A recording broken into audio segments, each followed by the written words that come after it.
Hey guys, so I just got back from my coven meeting. I didn't film any of it because it wasn't really that exciting. It was just a class about astrology and the things we're going to be learning this month. So yeah, we didn't really do much. But after that was done, one of my friends, we went to the local occult store and I got some goodies from the witchcraft store. So I wanted to show you guys those things. Well, first we went down to an antique store that was in downtown Kingsport, and this is what I got from there. I always buy skeleton keys when I find them, and usually it's kind of hard to find skeleton keys on their own that are cheap, that are actual antique keys, but these are real antique keys. So I got 4 of them. I got these 2 right here.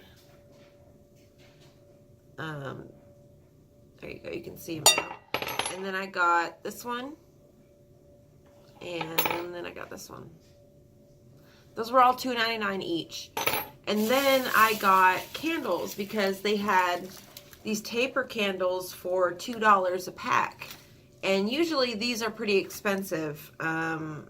So yeah, I got kind of like the magenta colored ones.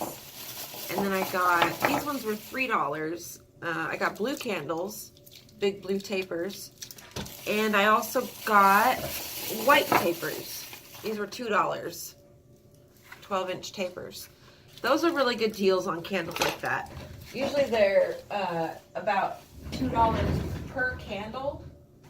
So to find like a bunch of candles like that for that cheap was like a steal. And then I found this little thing on the side of the road. Little shadow box thing. Okay, and then from the store, I'm just gonna take all this stuff out of here so I can get this bag out of the way. From the witchcraft store, I bought this anxiety oil. I don't know what's inside of it and what it's made from, but they make these there themselves. But it has like a musky scent, like a little bit of a spicy almost. It smells really good. And then I got 3 incenses. These were 75 cents a piece. Because I think there's only like 5 incense sticks in here. But yeah, I got amber sandal. So it's like amber and sandalwood. I got the moon. And I got black opium. I've been needing to update my incense collection because I light these when I do my rituals. I do like to make my own incenses, but I also like to get the sticks because, you know, they're just more variety of scents. And then I got herbs because I needed some herbs, just some staple herbs for future spells. I got calendula, which is like a version of marigold, but it's like just the flowers. And then I got Solomon's seal. I got an ounce. Each one of these is an ounce. I got Solomon's seal. That's just like a good staple herb to have. And then I got echinacea. This is a flower. So this one was $3 an ounce. That one smells kind of funny, the echinacea does. And then the other day I went there and I was trying to get some rose hips, and they were all out. And so I got some rose hips, $1 an ounce. And then I also got some juniper, which is $1.50 an ounce, juniper berries. And then I also got some sea salt, which was $3. So that was the little haul that I got from both the witch shop, the occult store, and the antique store. And so I plan to make some incense blends with these.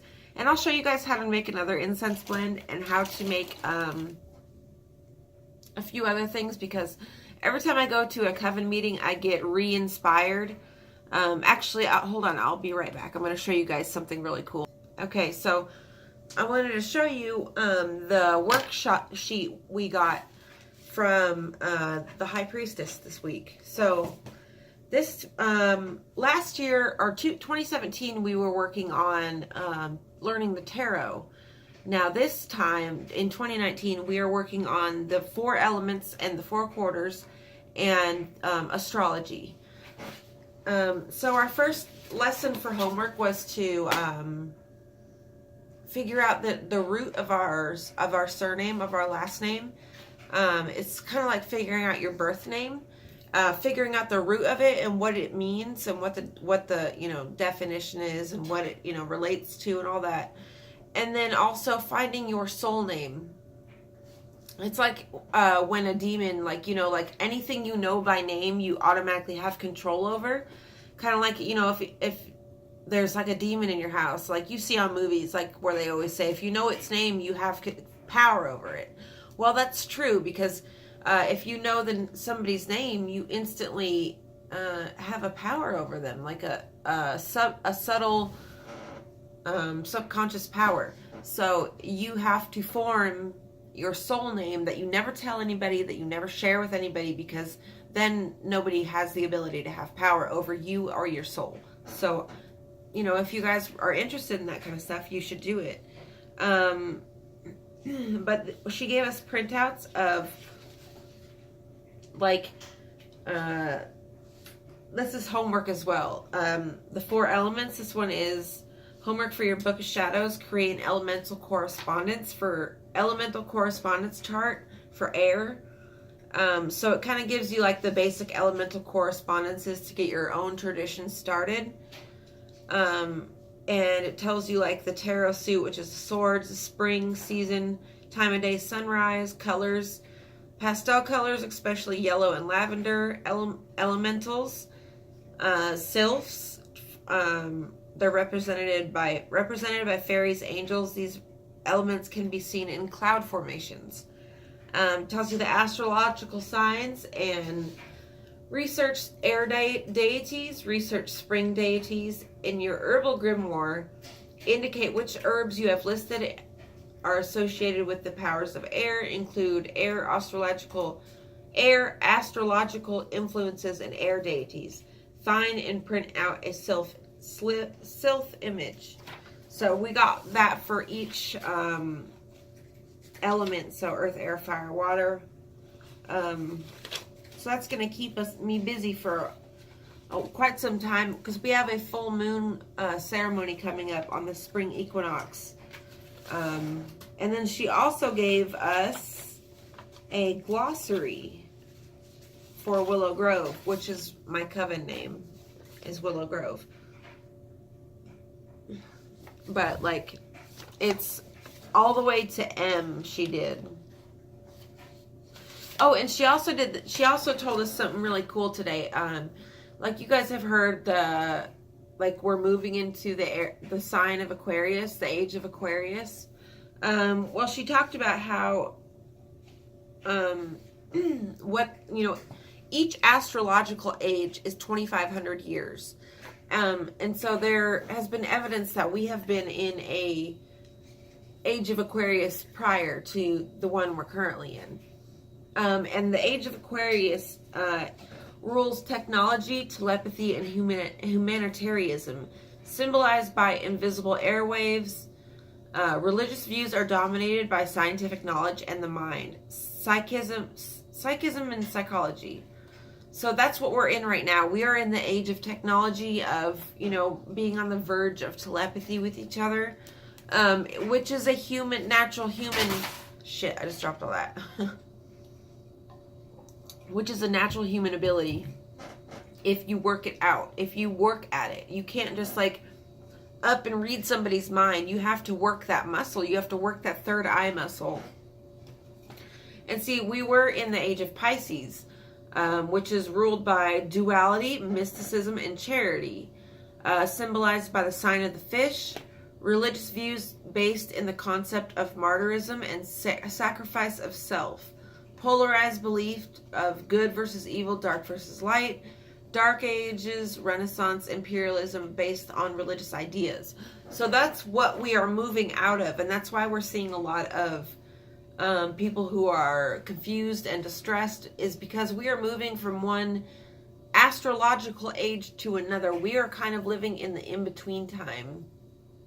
And so anybody who feels like they are sent on this earth to help people and change, you know, the dynamic of humanity in a small way, albeit, you know, even if it's just in your home or your neighborhood or your community, you can change things.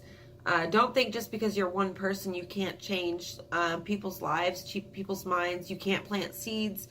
Think of the seeds that you can plant in people's minds and how those can grow into ideas and then action and then reality. You have to think beyond yourself in situations like these, and not think of you as yourself as just like a person who is on their own and going unnoticed, because that's not true.